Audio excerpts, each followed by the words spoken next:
Boa noite a todos que estão aqui, os que estão nos assistindo pela internet.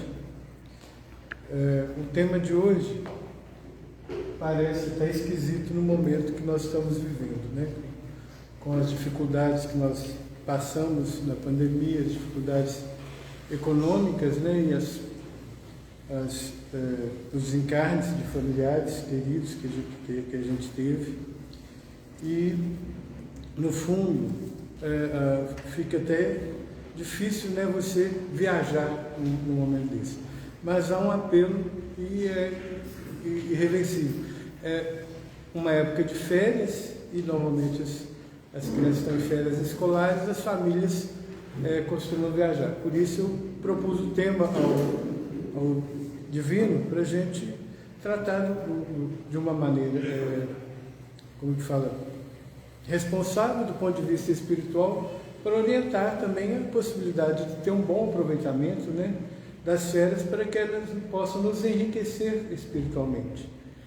E a gente tem que ater a realidade. Até no final do ano passado, eu conheço várias pessoas que participaram de romarias, já começaram a recomeçar as peregrinações, né, e as aglomerações. Infelizmente, a gente ainda não terminou o período da pandemia, a gente ainda tem riscos evidentes com relação a aglomerações. Mas há vários tipos de viagens espirituais que a gente pode fazer, inclusive para o nosso interior. E esse período da pandemia foi bem propício para que nós pudéssemos repensar e fazer essa viagem interior, e repensar a nossa vida de várias maneiras. Se nós tivermos tido um bom proveito, né, para frente nós colheremos esses frutos. Mas ainda nós estamos num momento de transição e ainda é preciso bastante responsabilidade nesse momento. Bom, tratando-se do tema, parece que só algumas pessoas religiosas, né, que se dedicam a viagens espirituais, mas as viagens espirituais estão abertas até àqueles que não são religiosos. São momentos de refazimento, né? As viagens espirituais normalmente estão relacionadas não só à religião, mas à cultura, à natureza, né? E o que a gente tem como destinos espirituais? São lugares, né, que pela Terra nos ajudam a nos conectar com o nosso eu mais elevado, do ponto de vista psicológico, é chamado nosso self. Diferentemente das conexões do ego, né, que visam somente status, competição, luxo. Então, se a gente tem um recurso que possa aproveitar durante as férias escolares, principalmente, que ele seja bem utilizado. E quando a gente busca uma viagem espiritual, esses lugares proporcionam transformações para nós mesmos e para os que estão à nossa volta, né? Seja por força da natureza ou até por uma ligação com uma antiga civilização que habitou o local que nós estamos visitando. Ou ainda pode ser fruto de tradições que a gente vai viver, que sejam atuais, né? Ritos, sabedorias e religiões que nós conhecemos ao entrar em contato com essas novas culturas. Se nós somos espíritos, o ideal é que a gente busque, né, destinos que tenham relação com o espiritismo.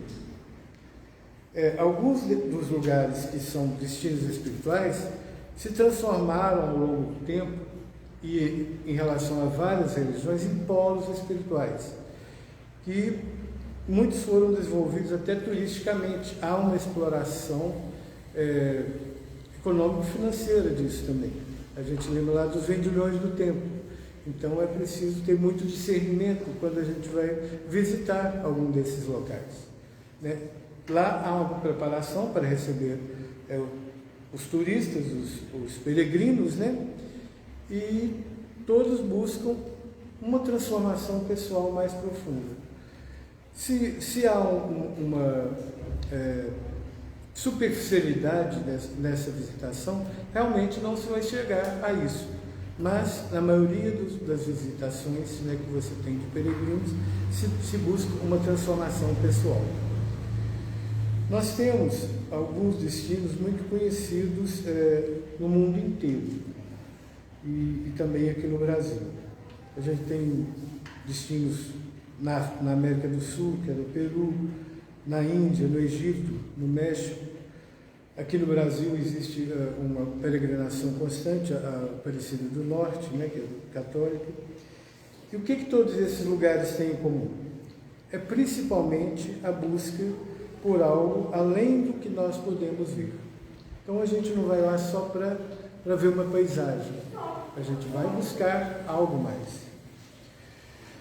A gente busca o encontro, né, com a essência da vida e o fim dela, a fé e a compreensão de si mesmo. Além disso, uma integração com a natureza, né, e de todos aqueles que vieram antes de nós. E nada como viajar para a gente buscar e encontrar, né, isso que a gente busca, né? E quais são os benefícios das viagens espirituais? Viajar automaticamente nos convida ao relacionamento com o que está fora de nós, o externo, o desconhecido, o que é fora do comum do nosso cotidiano, o que nos leva a entrar em contato com novas paisagens, culturas, artes, natureza, novos sabores e lugares. Se a gente pensar do ponto de vista psicológico, a gente pode fazer essa viagem interior também, buscando coisas muito semelhantes, desde que a gente se prepare para isso. Muitas vezes a gente tem que se dedicar à meditação para chegar a fazer esse tipo de viagem interior. Quando a gente viaja, os nossos sentidos ficam mais aguçados, as nossas percepções são mais claras, mais rápidas. Parece que nós ficamos num estado de alerta para aproveitar ao máximo o que a gente está vivendo, né, nessas viagens. A gente procura presencialmente aproveitar tudo o máximo possível. E se a gente faz uma meditação e uma interiorização, também a gente vai ter esses mesmos sentimentos. Nós soltamos o estado mental, o controle e passamos para a entrega, a observação mais consciente da realidade. Se a gente consegue isso numa viagem externa, numa viagem interior, o potencial é muito maior. Os benefícios de uma viagem espiritual são diversos, sendo um verdadeiro convite e a reconexão com a sua parte mais sutil, com a essência, com o que te faz vibrar, que é a sua verdade interna. É dar de cara com as nossas crenças limitantes, né, que nos impossibilita de compreender outros ângulos e outras possibilidades de viver a vida. É sobre esvaziar cada vez mais, abrir espaço para novas experiências, novas amizades e novos prazeres. É aquela questão, muitas vezes a gente tem que desapegar de muitas coisas que a gente está criando, né, no passado e vivendo até o presente, que já não nos serve mais. Da mesma maneira, quando a gente faz essa viagem interior, a gente vai fazer a mesma busca e a gente tem que desapegar de muita coisa para poder aproveitar, né, a nossa experiência. Nós nos inspiramos e, de alguma maneira, podemos até buscar a cura e obter, relaxando, refletindo e nos descobrindo, explorando, vivenciando e compreendendo que há sempre mais para aprender e crescer. Quando a gente tem o contato com aquelas buscas, as novidades que a gente busca e que são positivas, né, nós estaremos evoluindo também. A jornada espiritual é íntima e intransferível, então a gente tem que tratar ela no nosso interior, seja ela uma viagem de turismo externo ou seja uma viagem interior. Cada um sente a sua conexão com o divino. Independente da religião, que você busque mestres, guias ou gurus, a sua caminhada vai ter que ser interior. A conexão que a viagem traz reflete em tudo aquilo que cada um vibra. Então, o aproveitamento e evolução que a gente vai obter vai depender apenas de nós mesmos. Encontrar o nosso eu, aquele eu interior, né? Aquele que pulsa na liberdade e na pureza, é um verdadeiro exercício de desapego. Eu acabei de falar, desapego é importante, né? Principalmente daquilo que nos prende à nossa vaidade, ao nosso orgulho e a raiz de todos os problemas que a gente vai criar baseado nisso. Então é preciso a gente afastar a vaidade, o ego, e muitas vezes a ostentação. Muitas vezes quem está viajando está ostentando. E na realidade, uma viagem espiritual não busca a ostentação. A gente, na realidade, numa viagem espiritual, vai se preparar para entrar em contato profundo com o nosso autoconhecimento. E onde a gente vai encontrar esse autoconhecimento? Simplesmente nessa viagem espiritual? Bom, vai depender muito da nossa vontade. A vontade de se autoconhecer e de evoluir, crescer principalmente dentro de nós. E nós que somos espíritas, com a ajuda do plano espiritual, seja dos nossos mentores, guias espirituais e do nosso anjo da guarda. Só dessa maneira a gente vai tornar sustentável a nossa experiência. E o combustível para o nosso autoconhecimento é essa busca interna, que pode ser incentivada pela curiosidade pelo novo e pelas descobertas de novas partes do nosso espírito e em conexão com os outros espíritos, além daqueles que estão encarnados à nossa volta. O externo nos reflete e nos possibilita muitos esclarecimentos, principalmente dentro da observação de nossos relacionamentos. Mas tudo se complementa também com leitura, muito estudo, né? E algumas vezes a gente se dedicar a retiros que envolvem meditação. Então, existem várias formas da gente aproveitar, né, tais viagens que têm um cunho espiritual. Passar um tempo sozinho durante uma viagem, seja para caminhar ou simplesmente observar uma paisagem, pode ser uma ótima forma de relaxar, soltar as preocupações do dia e se permitir uma verdadeira reflexão sobre nós mesmos, como nós temos nos sentido e como nós temos levado a nossa vida. Se a gente criar o hábito de observar nossos atos, pensamentos e ações, tudo fica mais fácil. Observemos como nós reagimos em um ambiente novo quando a gente estiver viajando. E não só quando a gente estiver viajando, quando a gente estiver num relacionamento não usual, conhecendo novas pessoas, seja no trabalho, seja num ambiente religioso ou em qualquer outro ambiente social.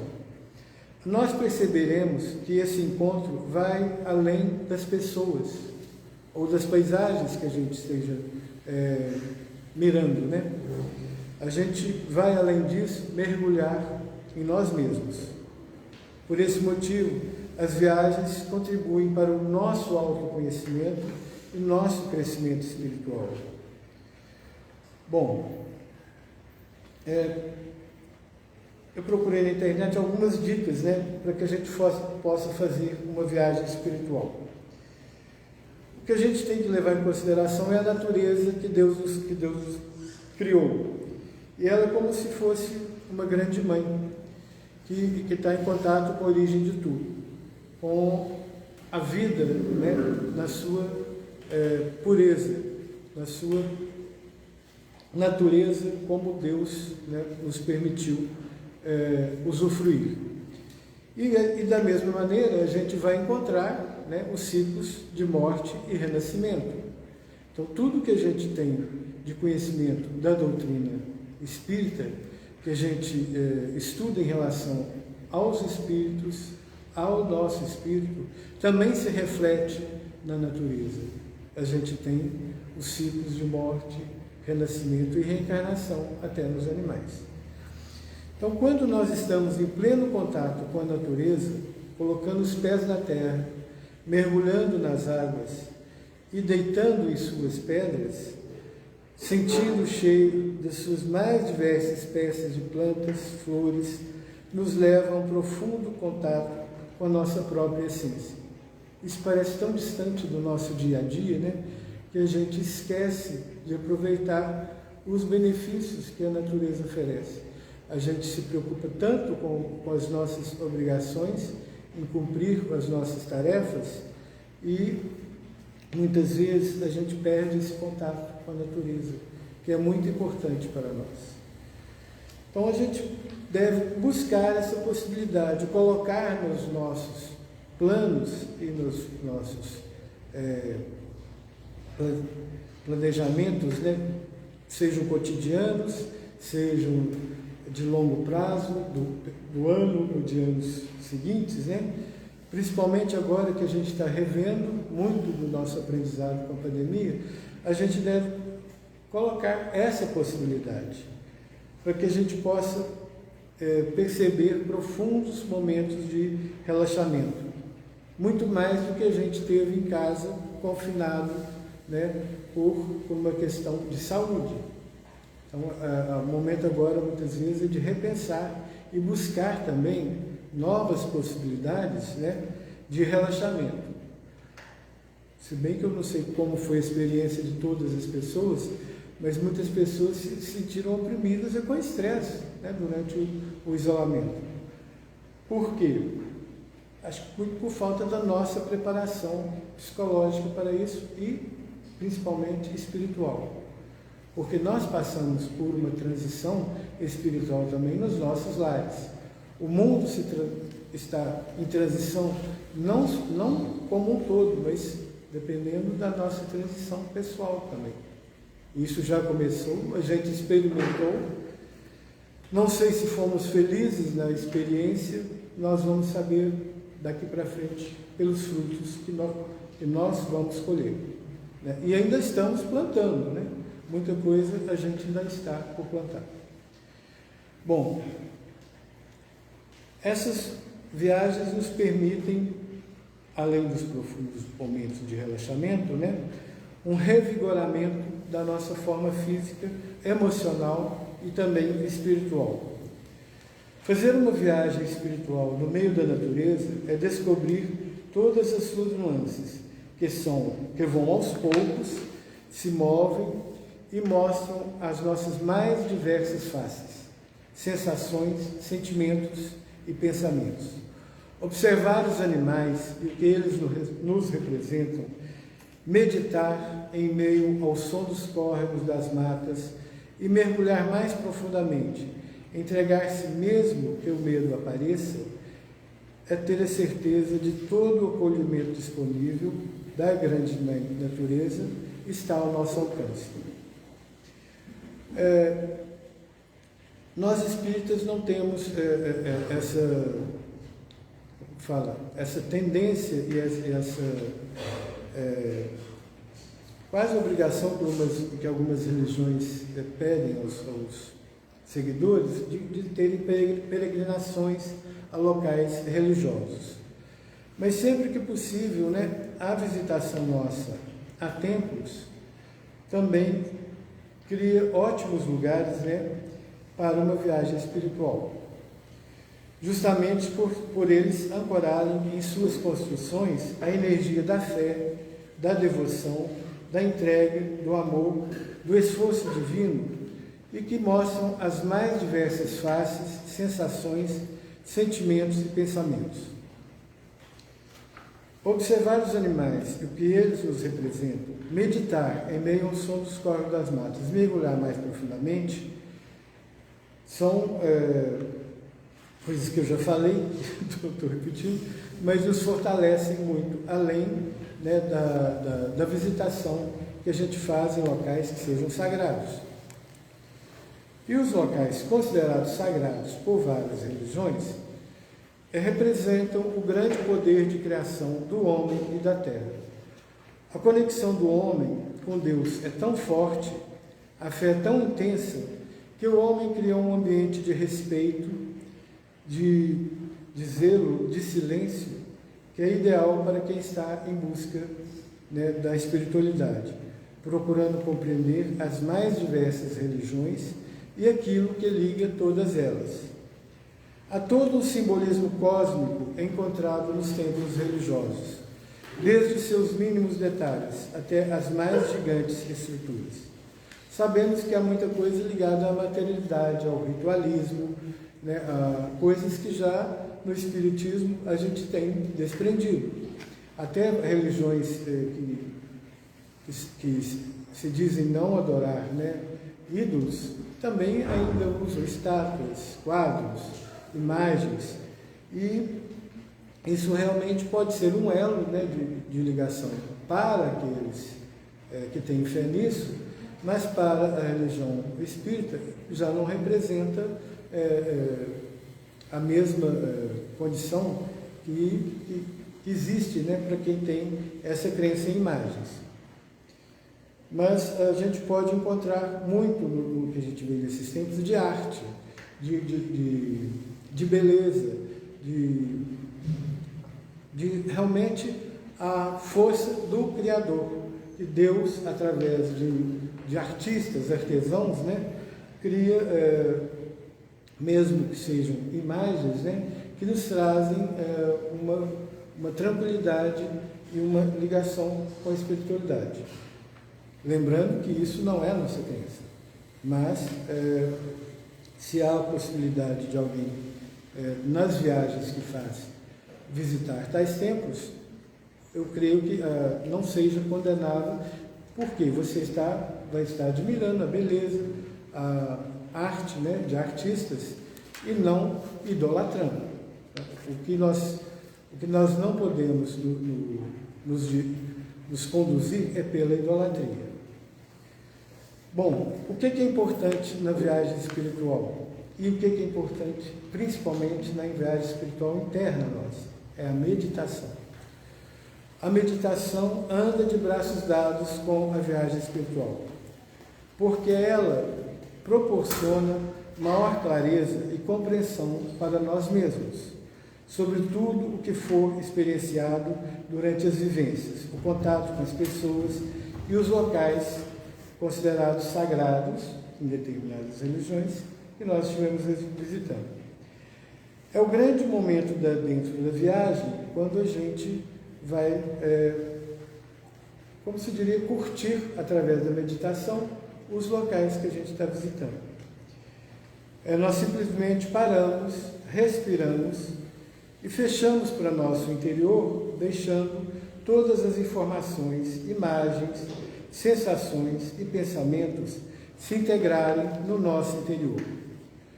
Nós, ao observarmos tudo o que se apresenta, acalmamos a nossa mente, conectamos com o nosso pulsar do coração e a nossa respiração. Essa prática auxilia a trazer um maior bem-estar, traz o foco para o momento presente e desperta uma maior consciência de tudo o que acontece ao nosso redor. Essa prática é válida tanto quando estamos em viagem, quanto quando estamos meditando na nossa casa e buscando uma evolução espiritual interna. Como que a gente consegue evoluir? Através da transformação do nosso eu, da nossa reforma íntima, e isso através dessa viagem interior que nós fazemos, seja passeando ou seja meditando em casa. Engana-se quem pensa que uma viagem espiritual é só um turismo externo, ver, tirar fotos e se relacionar com a cultura local. É muito mais forte do que isso. Exatamente pela transformação interna que ela promove. Um verdadeiro mergulho de autoconhecimento capaz de nos transformar de forma profunda. Isso é relacionado a todas as religiões, a todas as crenças que buscam fazer suas peregrinações. Elas mudam, né, as pessoas de alguma maneira, e preferencialmente para o bem. A pergunta que a gente vai fazer agora, que não se cala, é: todo mundo está preparado para fazer uma viagem interior? Antes de buscar essas viagens exteriores, será que nós estamos preparados?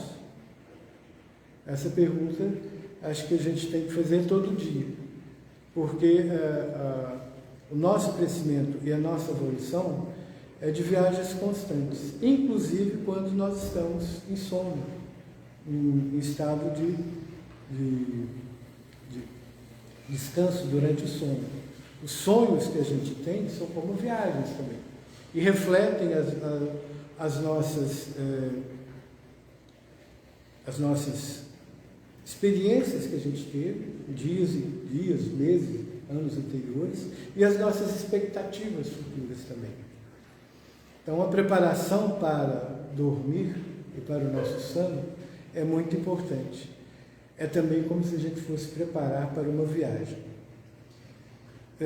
Viajar, então, é entrar em contato que é diferente com os outros lados do mundo, seja no mundo terreno, seja no mundo espiritual. E muitas vezes a viagem interior nos leva ao mundo que habita dentro de nós mesmos e que nós muitas vezes estamos distantes dele e não percebemos. Se somos todos todos irmãos, filhos de Deus, né? Então, como é que a gente vai conhecer o outro se a gente não buscar o próximo? A ajuda ao próximo, que a gente vai seguir pela lei maior, depende da nossa vontade e dessa busca. E essas viagens que a gente tem a oportunidade de fazer quando temos, elas são muito importantes. Mas a viagem interior a gente pode fazer todo dia. A gente não precisa de recursos materiais. Ela só precisa da nossa vontade, da nossa dedicação e de seguir o exemplo até de Jesus, que muitas vezes teve que se afastar do deserto para poder se concentrar e poder seguir a sua trajetória. Então, nós temos um grande exemplo.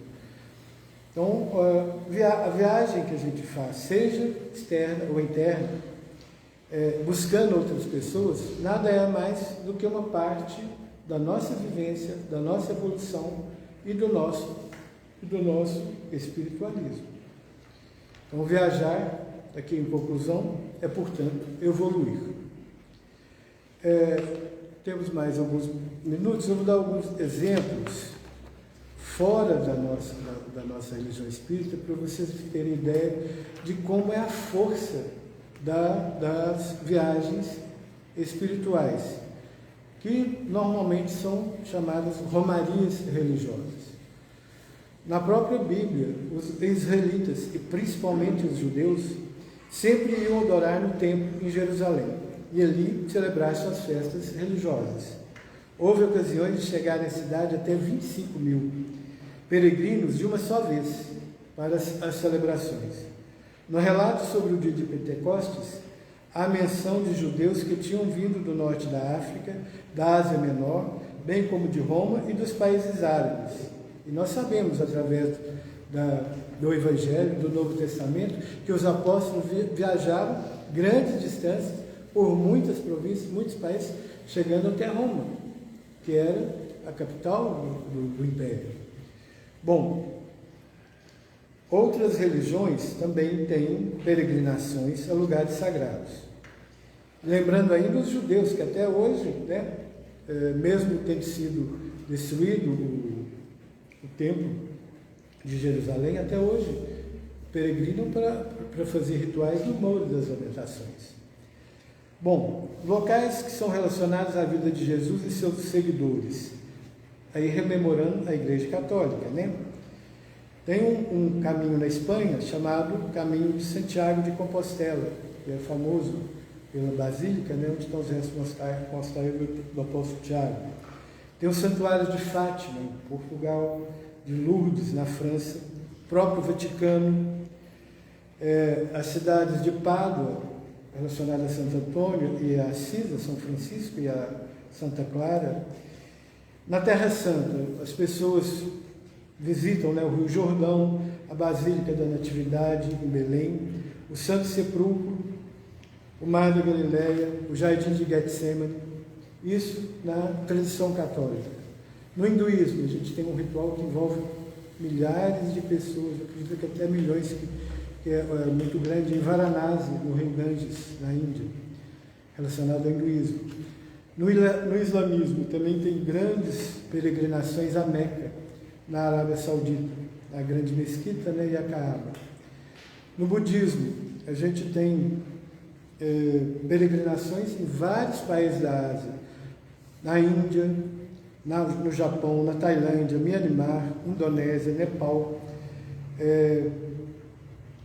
e também em Lhasa, que é a capital do Tibete, que hoje não está lá o Dalai Lama, né, porque foi ocupado pela China. E a China ainda tem tradições de outras religiões, como o confucionismo, o taoísmo, e vários templos relacionados com peregrinações, e as pessoas fazem viagens que têm cunho espiritual para esses locais. O Japão também tem uma tradição budista, né, e também shintoísta. No Japão se diz que eles têm as duas religiões ao mesmo tempo. Nascem no shintoísmo e morrem no budismo. É estranho dizer, mas lá as duas religiões coexistem. E tem vários templos por todo o país.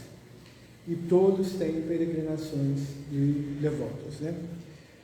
Bom, eu cheguei a falar também das civilizações que a gente teve na América do Sul, Peru também no México, né? A Maia e a Azteca, que também são centros de visitação, mais por turismo e por curiosidade histórica, mas não tanto religiosa, porque a religião deles é pouco conhecida pelos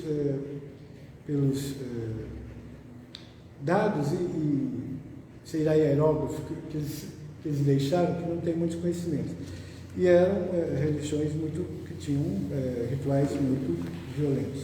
Todas as religiões, né, fazendo esse parênteses, tiveram realmente momentos, né, de trevas.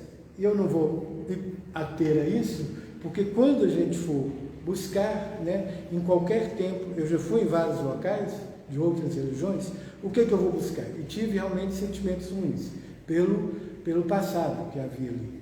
Mas eu busquei o que havia de bom e que poderia me fazer crescer e que podia me fazer evoluir.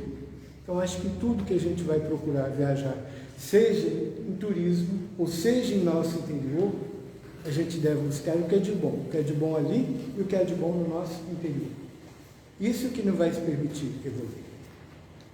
Bom, é isso que eu preparei. Se alguém quiser fazer uma pergunta, acho que ainda tem 2 minutos. Estou aberto aqui, se alguém quiser fazer algum comentário. Eu me disponho a fazer uma palestra futura sobre o que a gente tem de viagens interior. Eu tive um aprofundamento no outro tema, mas não daria tempo, eu sei que não daria, sobre os sonhos e as viagens astrais. E há um estudo, né, nos próprios livros do Kardec, ele fez vários estudos a respeito, e que a gente poderia evoluir no tema futuramente. A gente tem isso no Livro dos Espíritos, na segunda parte, no capítulo 8, que é o significado dos sonhos. E também tem na Gênese, no capítulo 14. Eu falei com o Divino que ele queria entrar nesse assunto para chegar a uma complementação, mas não cabe. Numa palestra só não cabe. Então, numa próxima oportunidade, a gente pode tratar especificamente.